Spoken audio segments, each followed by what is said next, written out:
Boker Tov, Bruchot Habaot. On va dire un petit mot sur la paracha de Tetzavé qu'on vient de lire. Vous le savez que le nom de Moshe Rabbeinu ne figure pas dans cette paracha, alors que depuis la paracha de Shemot, où on nous raconte la naissance de Moshe Rabbeinu, il n'y a pas une paracha où son nom ne figure pas.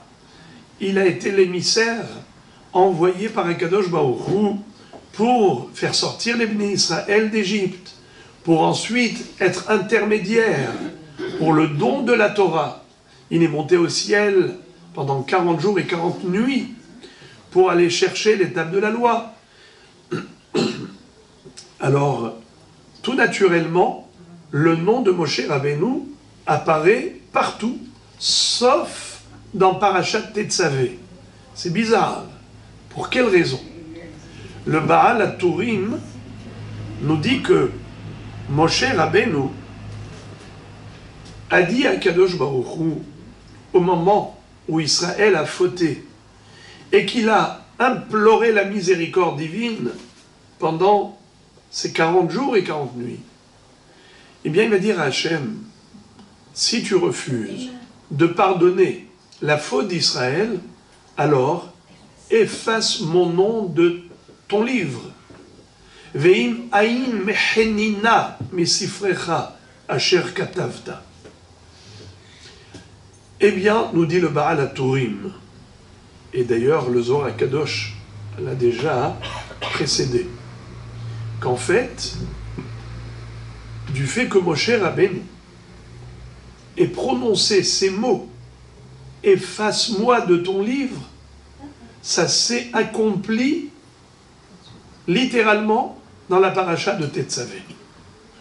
En effet, son nom a été effacé de cette paracha. Pourquoi spécialement cette paracha? On va expliquer immédiatement. Mais le Baal HaTurim nous dit, tu vois que cette auto-malédiction de Moshe Rabbeinu, elle s'est accomplie de cette manière. C'est-à-dire que, en effet, son nom a été effacé de la paracha de Tetzavé. Le Baal HaTurim nous dit qu'il ne faut jamais faire sortir de sa bouche une malédiction, ni pour soi, ni pour les autres. Voyez-vous ce qui s'est passé avec Moshe Rabbeinu? Il a dit à Dieu, si tu refuses de pardonner Israël, alors efface mon nom de ton livre. Et en effet, le nom de Moshe Rabbeinu a été effacé de la paracha de Tetzavé. Son nom n'apparaît nulle part. Maintenant, pourquoi paracha Tetzavé? Juste comme ça, cette paracha, ça aurait pu être la paracha d'avant ou d'après. Eh bien, déjà, le Gaon de Vilna nous explique que la paracha de Tetzavé tombe toujours à proximité du 7 Adar. Le 7 Adar, c'est le jour de la mort de Moshe Rabbeinu. Moshe Rabbeinu est décédé le 7 Adar. En effet. Donc c'est la raison pour laquelle son nom n'apparaît pas dans cette paracha, car il a disparu en cette date de cette paracha. Deuxième raison, pourquoi spécialement la paracha de Tetzavé, le Ben Ishraï dit quelque chose de très beau. Qu'a-t-il dit Moshe Rabbeinu? Il a dit à Dieu, si tu refuses de pardonner Israël, de leur pardonner la faute du veau d'or, Ret ha'egel, ve'im aïn mehenina misifrecha asher katavta. Efface mon nom de ton livre que tu as écrit. Misifrecha. Comment on écrit Sifrecha? Sa mère, P, Resh, Kaf. Ça fait Sefer, Kaf. Vous savez que les lettres ont une valeur numérique. Quelle est la gematria de Kaf? Bravo. Kaf, c'est 20. Quelle est la 20e paracha de Sefer Torah? Bereshit, Noach, Lech Lecha, Vayera, Hayesara, et ainsi de suite. Quelle est la 20e paracha de toute la Torah? Tetzavé. Tetzavé. Comme il lui a dit, efface mon nom, Misifrecha, Misefer Kaf, de la 20e paracha. Alors maintenant, il faut aussi comprendre pourquoi il a choisi spécialement cette paracha. C'est que dans cette paracha, on retrouve l'intronisation de Aharon à Cohen. Akadosh Baruch Hu dit à Moshe Rabbeinu, tu vas prendre ton frère Aharon, tu vas le vêtir des 8 vêtements sacerdotaux, c'est-à-dire Bigdei Kehuna, les 8 vêtements du Kohen Gadol. Et vous savez qui devait être Kohen Gadol initialement? Moshe Rabbeinu. Pourquoi il a perdu ce mérite et ça a été accordé à son frère Aaron? Parce qu'il avait refusé d'aller faire sortir les Bnei Israël d'Égypte. Étant donné qu'il a tenu tête, il a insisté, Akadosh Baruch Hu lui dit, va libérer Israël. Et lui, qu'est-ce qu'il dit? Non, envoie Aaron mon frère. C'est lui qui était ton porte-parole pendant des dizaines d'années. C'était lui le prophète. C'est lui qui était l'intermédiaire entre Akadosh Baruch Hu et Am Israël. C'était lui le Navi, le prophète. Maintenant, moi, je vais y aller prendre sa place. Je ne veux pas. Shelachna beyatishlach. Envoie celui que tu as l'habitude d'envoyer. Aaron. Eh bien, Akadosh Baruch Hu va dire à Moshe, eh bien, tu ne seras pas Kohen Gadol. C'est ton frère Aaron qui le deviendra.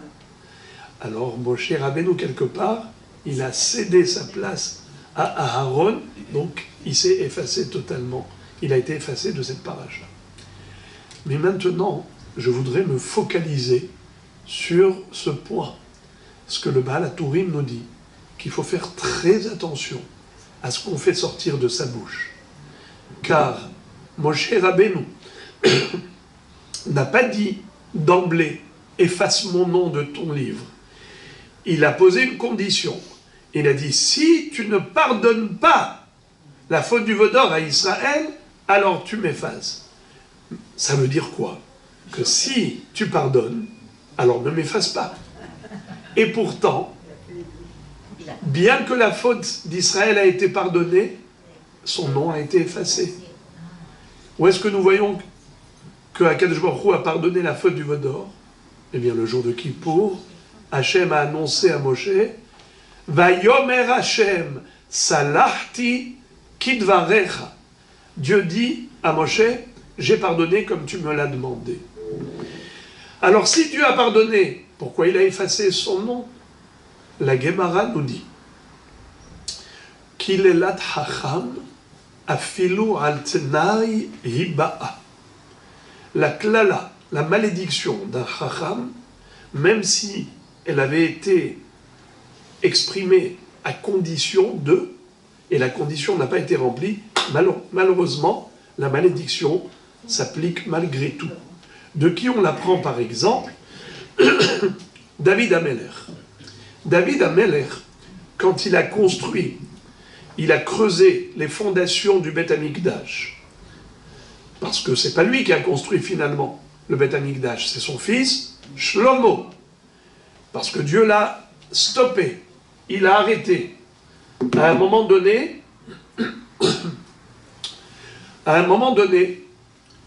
David Ameler, il creuse les fondations et voilà qu'il arrive au Tehom.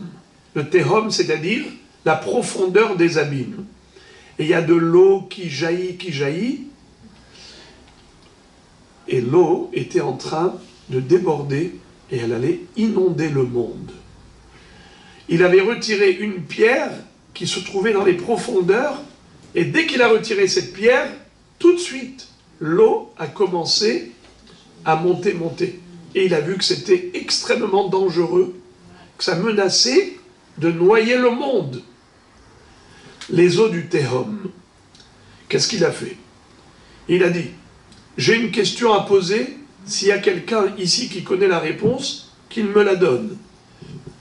Est-ce que j'ai le droit d'écrire le nom d'Akadosh Baruch Hu, le Shem HaMeforash, et de l'effacer dans l'eau afin d'arrêter l'inondation de cette eau?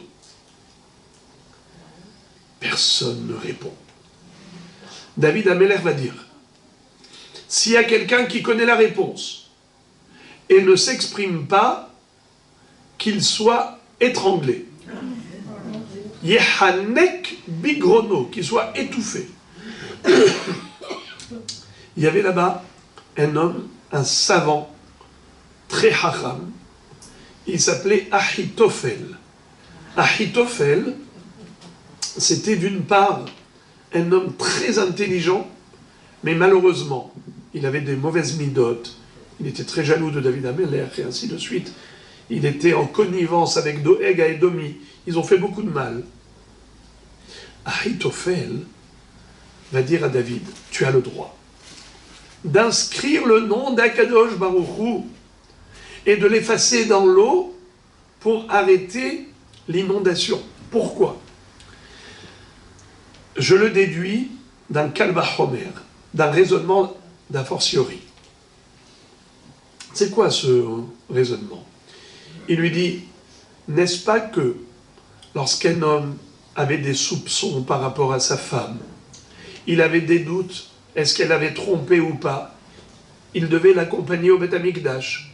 Là-bas, le Kohen allait écrire la paracha de Sota sur un parchemin et l'effacer dans l'eau pour donner à boire à cette femme. Il lui disait, Madame, dis la vérité.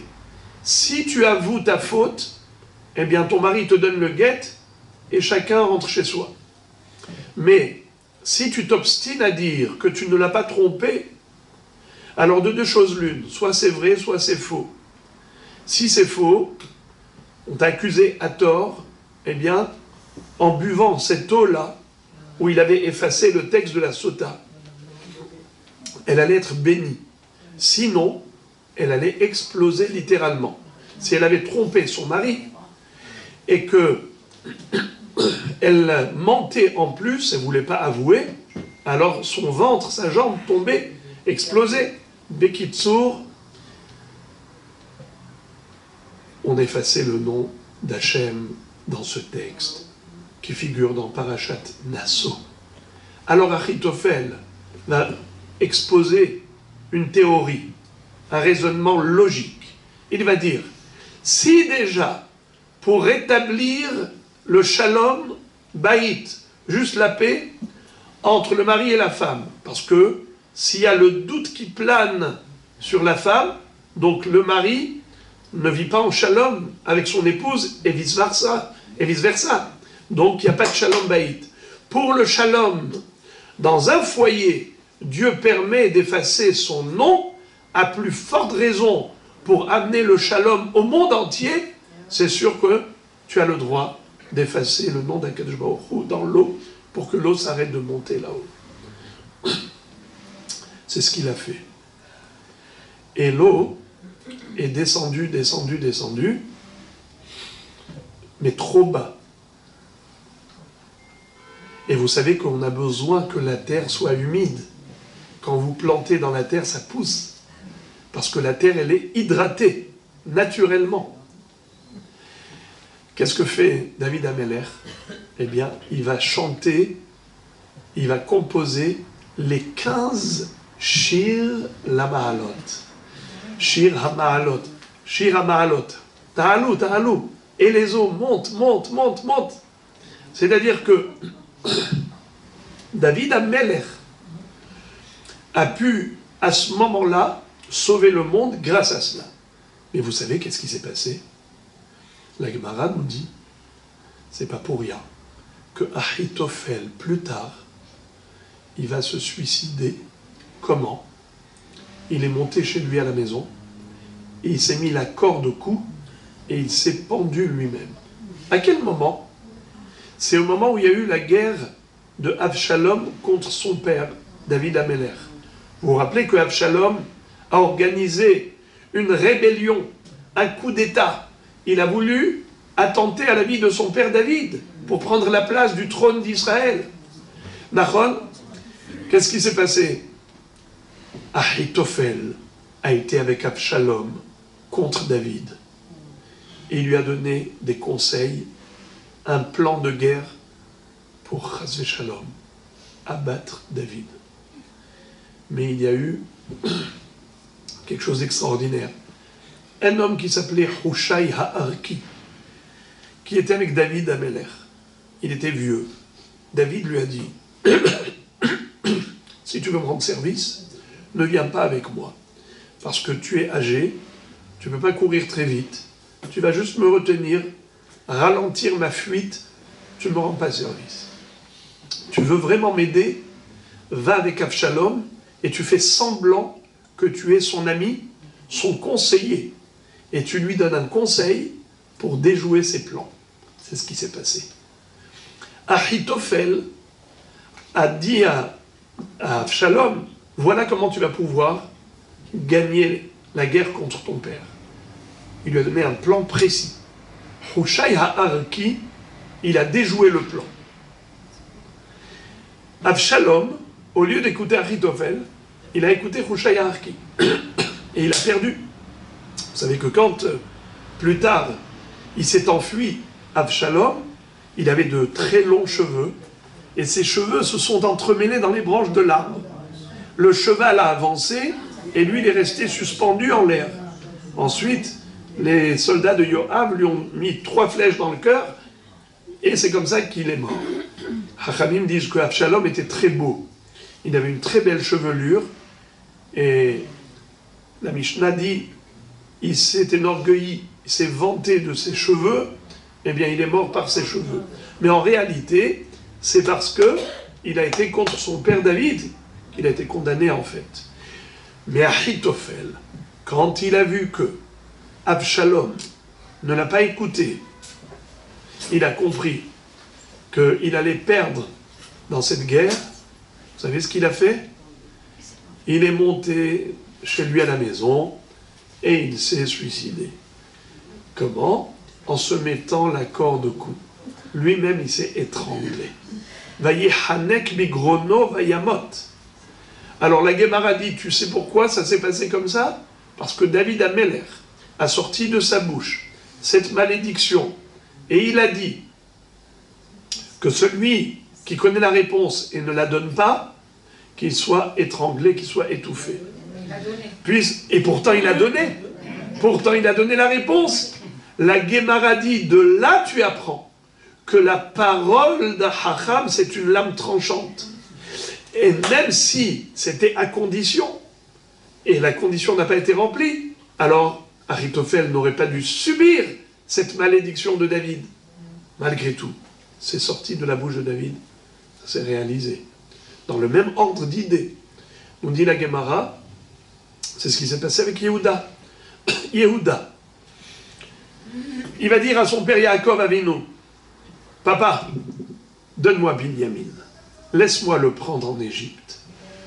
Là-bas, le vice-roi, le premier ministre, ne veut pas libérer Shimon tant que je n'ai pas ramené Binyamin. Alors, son père lui dit non, non.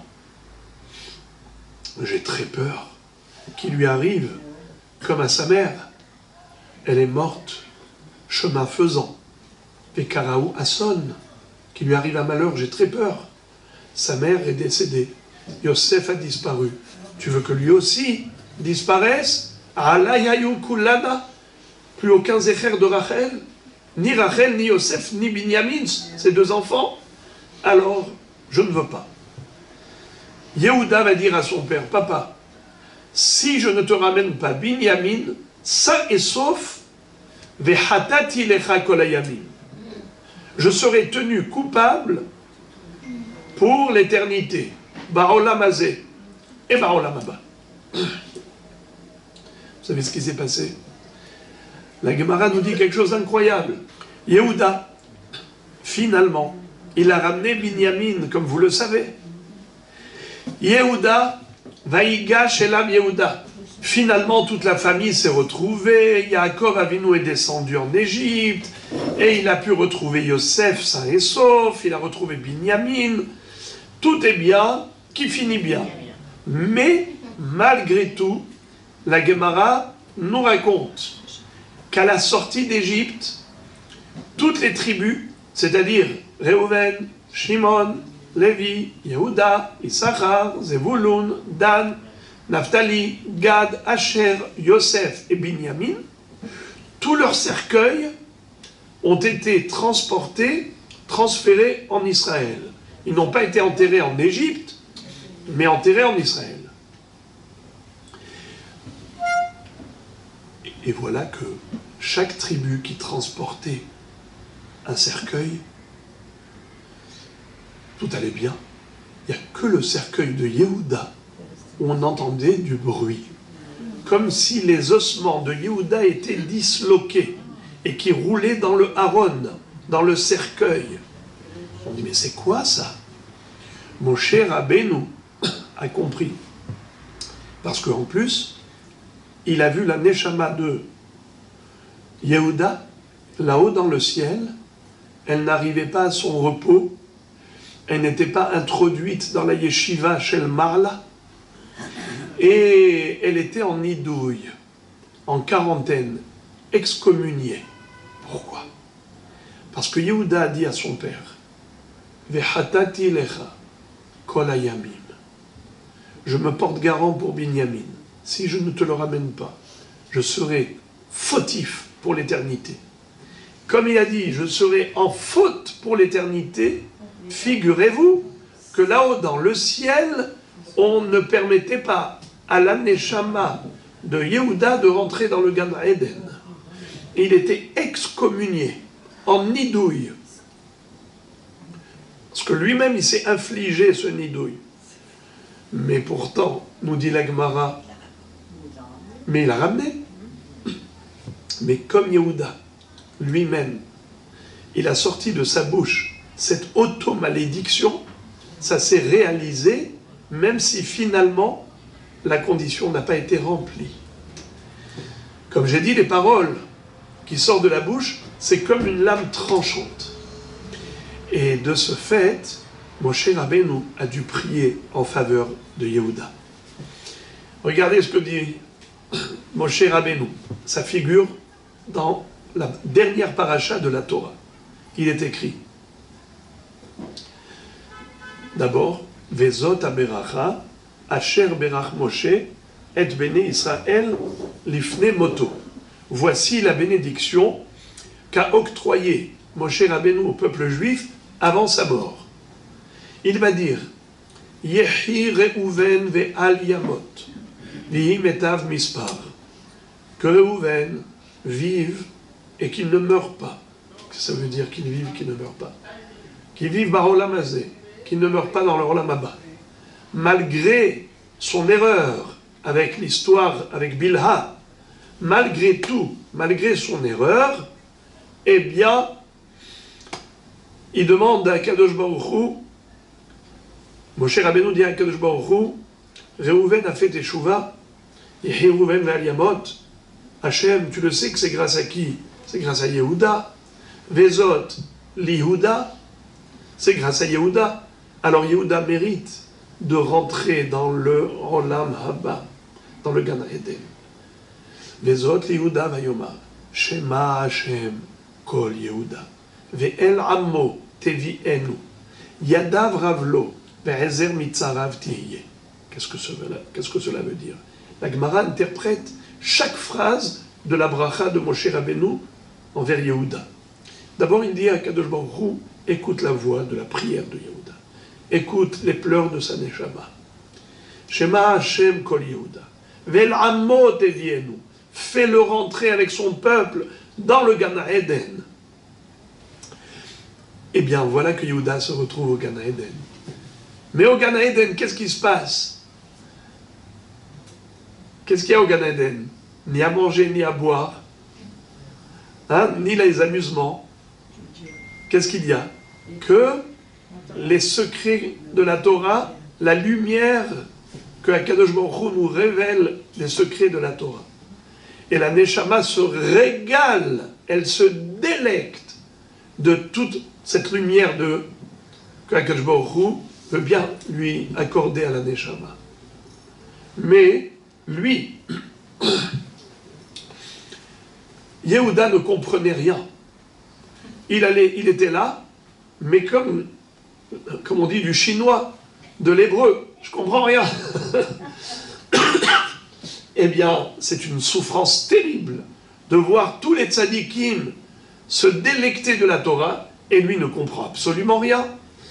Alors, qu'est-ce qu'il va dire?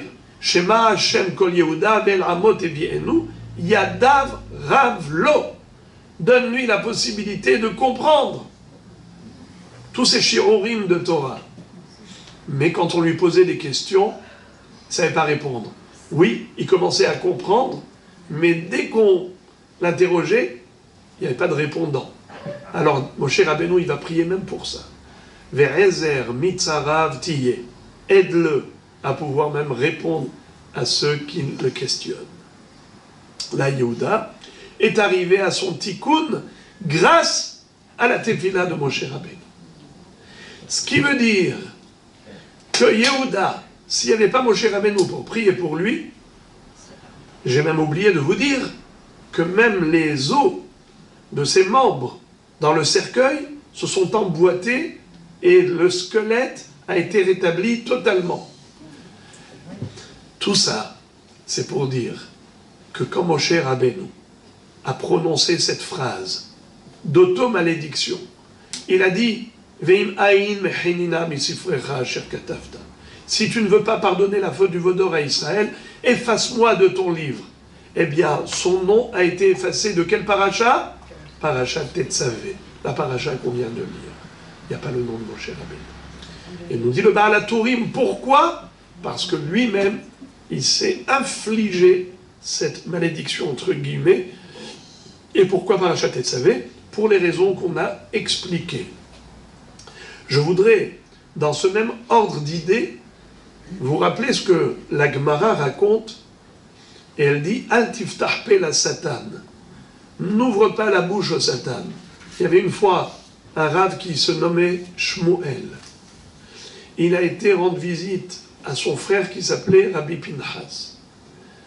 Il avait perdu malheureusement son fils. Il était en deuil. Shmuel, son frère, est venu lui rendre visite. Et il a vu qu'il avait les ongles qui étaient longs. Il lui a dit, pourquoi tu n'as pas coupé les ongles? Mais c'est permis. Il lui a dit, même si c'est permis, mais il lui a dit, si toi tu avais perdu ton fils, est-ce que toi tu aurais pensé à l'aspect esthétique d'aller couper les ongles? Au moment où il a dit ça, Shmuel a perdu son fils. La Gemara dit, Al tiftah pe la Satan. N'ouvre pas la bouche au Satan.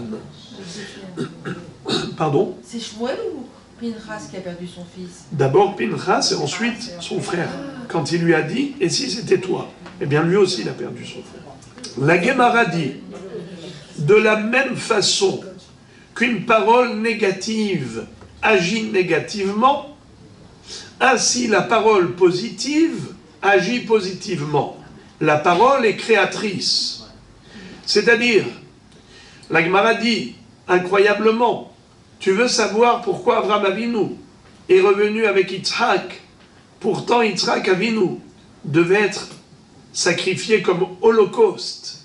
Akadosh Baruch Hu lui avait dit, Kachna et bincha et yechidecha asher ahavta et Yitzhak ve'aleu li le'olam. Montre-le comme holocauste. Il devait le sacrifier. Pourquoi il a été finalement au dernier moment sauvé? L'explication classique, parce que Dieu voulait juste le tester pour voir s'il était capable de sacrifier même son fils pour l'amour de Dieu. Mais la Gemara dit une chose juste incroyable. Parce que Avraham Avinu a fait sortir de sa bouche une phrase positive. Laquelle? Il avait dit à Eliezer et Ishmaël, qui étaient les deux accompagnateurs, il leur a dit, moi et Yitzhak, on va aller se prosterner dans le lieu saint et on va revenir. Nelcha adko venishtahave venashuva alechem. Comme il a dit, on va revenir, eh bien il a pris un billet d'aller-retour. Ça veut dire que Akadosh Baruch Hu a annulé entre guillemets la Gézéra et il est revenu avec Yitzhak.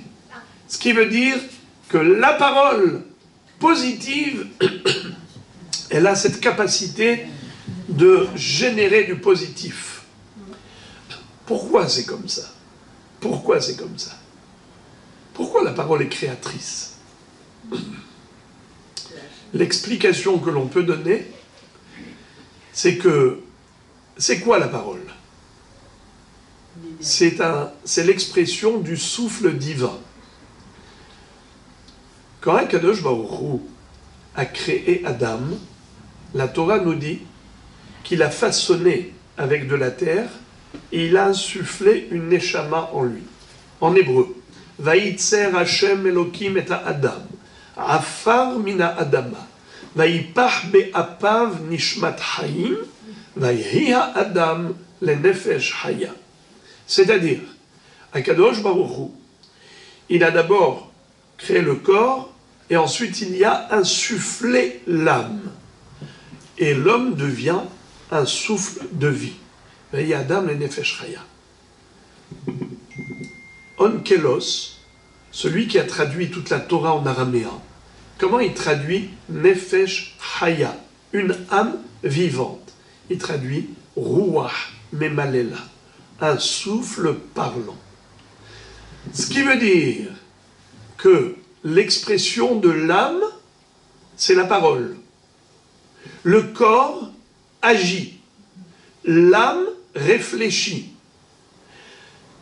Les deux ensemble génèrent la parole. Qu'est-ce que c'est qu'une parole? La parole, c'est la pensée de l'âme véhiculée par le corps. C'est-à-dire maintenant, je partage avec vous ma réflexion, je vous dis ce que je pense par une parole qui est exprimée physiquement par le corps. On a des cordes vocales et on a du souffle dans les poumons. Ce souffle génère les sons émis lorsqu'on parle. Eh bien, la neshama avec le corps, ensemble, s'exprime par la parole. La neshama s'exprime par le corps qui émet des sons qu'on appelle le verbe, la parole. Et étant donné que ça, c'est ce que Dieu a insufflé en l'homme, Vayipar be'apav nishmat haim, eh bien, le Zohar et Kadosh nous dit Mad et nafah, midile nafah. En araméen, ça veut dire lorsque quelqu'un gonfle un ballon, qu'est-ce qu'il y a dans le ballon? L'air des poumons du gonfleur. C'est-à-dire que l'air qu'il avait dans les poumons se trouve maintenant dans le ballon. Quand Akadosh Baruch Hu a insufflé en Adam le souffle de vie, ce souffle de vie, c'est de l'émanation d'Akadosh Baruch Hu. Eh bien, comment Dieu a créé le monde? Avec une parole. Avec 10 paroles créatrices, comme dit la Mishnah dans Pirkei Avot.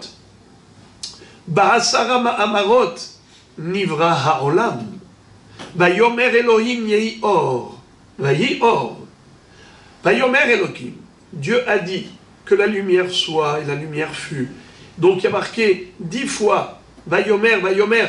En fait, il y a écrit 9 fois. Le premier, c'est Bereshit bara Elohim. C'est la première parole. Donc 10 paroles créatrices.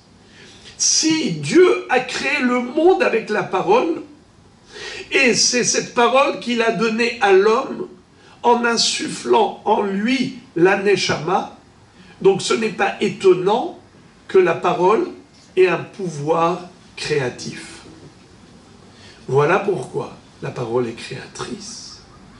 C'est la raison pour laquelle il ne faut l'utiliser qu'à bon escient et ne dire que de bonnes choses. On a eu l'occasion au Shabbat de rappeler que dans la paracha de Tetzavé, on a le descriptif des 8 vêtements du Kohen Gadol. Entre autres, le Me'il. Le Me'il, la Gemara nous dit que chacun de ces 8 vêtements, quand le Kohen Gadol les portait, eh bien, ça entraînait la kapara par rapport à 8 sortes de fautes. Par exemple, quand il mettait la coutonnette, la tunique, c'était pour réparer la faute, Hasvé Shalom, s'il y avait eu un crime, qu'on ne connaissait pas l'auteur de ce crime, eh bien, pour ne pas qu'Israël soit responsable de cet assassinat, comment Dieu allait expier cette faute?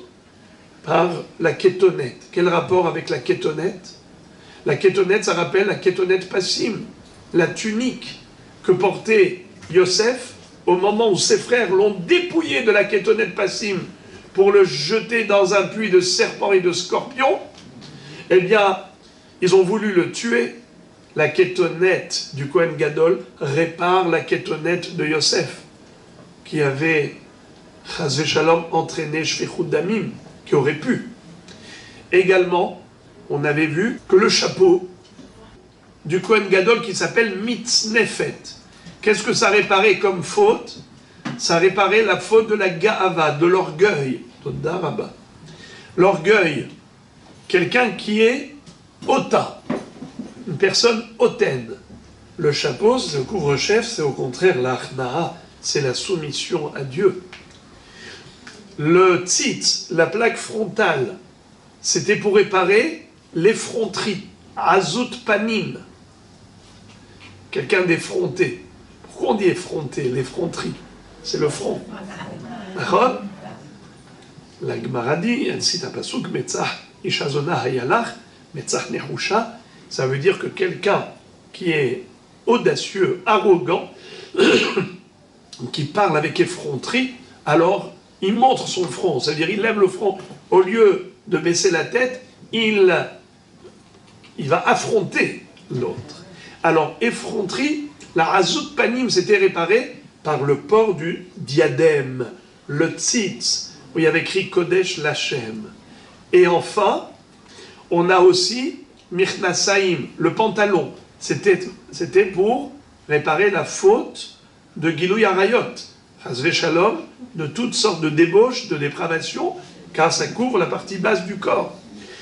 Également, il y avait le Avnet, la ceinture. C'était pour réparer la faute des Hirouré Alev, des mauvaises pensées du cœur, car cette ceinture, elle recouvrait le cœur. Et d'après le Yerushalmi, cette ceinture, elle était très très longue. C'était un tissu qui devait enrouler autour de lui. Combien ça mesurait? 32 coudées. 32, lamed bet. Lamed c'est 30, bet c'est 2. C'est lève. Les chaper à l'Hirouré Alev. Et aussi, le Me'il. Et le Rochen ve'efot, Rochen c'était pour le Mishpat, des jugements qui n'étaient pas justes, et le Ephod c'était pour être Mechaper sur la Avodazara. Il reste le 8e vêtement, c'est qui? Hein? Le Me'il. Le Me'il c'est le manteau, le mantelet. Qu'est-ce qu'il avait?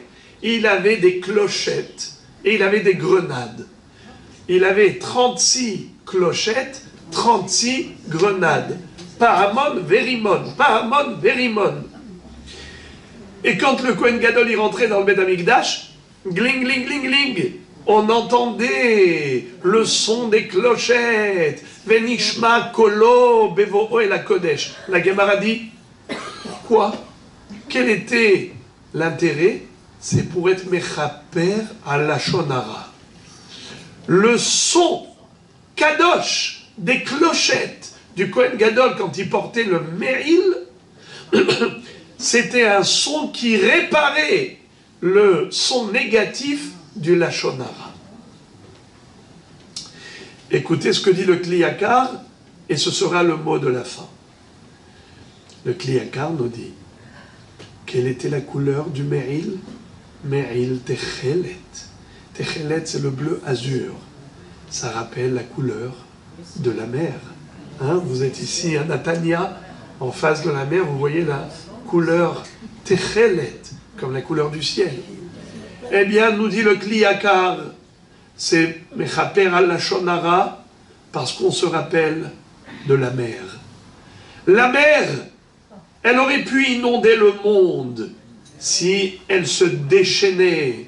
Le tsunami qui avait à l'époque, vous vous rappelez, une partie de la planète, les Sri Lankais qui avaient subi à l'époque, n'est-ce pas, ce tsunami. C'est quoi? La mer qui est sortie du lit de l'océan. Eh bien, il n'y a aucune chance de survivre si la mer sort et qu'elle inonde la terre. Mais ça ne se passe pas comme ça. La mer connaît ses frontières. C'est le sable de la terre qui est le bord de la mer. Ça veut dire que la mer elle-même connaît ses limites. Kadosh Baruch Hu, il a mis cette frontière, comme on dit dans Teilim. Gevul samta, bal ya'avorun, bal yeshuvun lechasot et haaretz. Dieu, tu as mis le sable de la terre au bord de la mer pour pas que la mer inonde le monde. Alors il nous dit le Kliyakar, Techelet, la couleur du méril rappelle la couleur de la mer pour que tu réfléchisses, que tu prennes conscience. La mer, avec une seule frontière, elle s'arrête là. Halt, il y a ici du sable. Stop, la mer. La langue, elle a deux frontières, elle a deux barrières. Une dure et une molle. Les dents et les lèvres. En plus, tous les organes sont verticaux, la langue est horizontale, comme pour dire, va te coucher. Tais-toi. Eh bien, non. La langue, elle arrive à franchir les deux barrières. Et elle s'exprime sans arrêt. D'ailleurs, lachon, comment on dit la langue en hébreu? Lachon. Lachon, quelle est la racine du mot? Lâche. C'est quoi lâche? Toi, tu es un lâche. Non, lâche, c'est le verbe la louche pétrir. La langue, elle pétrit tout le temps. Elle tourne, elle tourne. C'est un pétrin qui ne s'arrête pas. Alors d'abord on a pétri cette personne, après on va pétrir une autre. Quand on commence à dire du lachonara de l'un, de l'une, de l'autre, et c'est comme ça que la Chas Shalom. Mais Akadosh Baruch Hu dit, si je t'ai mis ces deux barrières et je t'ai créé horizontal, c'est pour justement que tu connaisses tes limites et que tu ne sois utilisé que pour le bien, que pour dire des paroles positives, que pour la prière, pour la Torah, pour des bons conseils, pour du réconfort, pour l'encouragement, pour dire des mots qui apportent la lumière de la vie et non pas, chas v'shalom, la détruire. La parole peut détruire, mais la parole peut construire.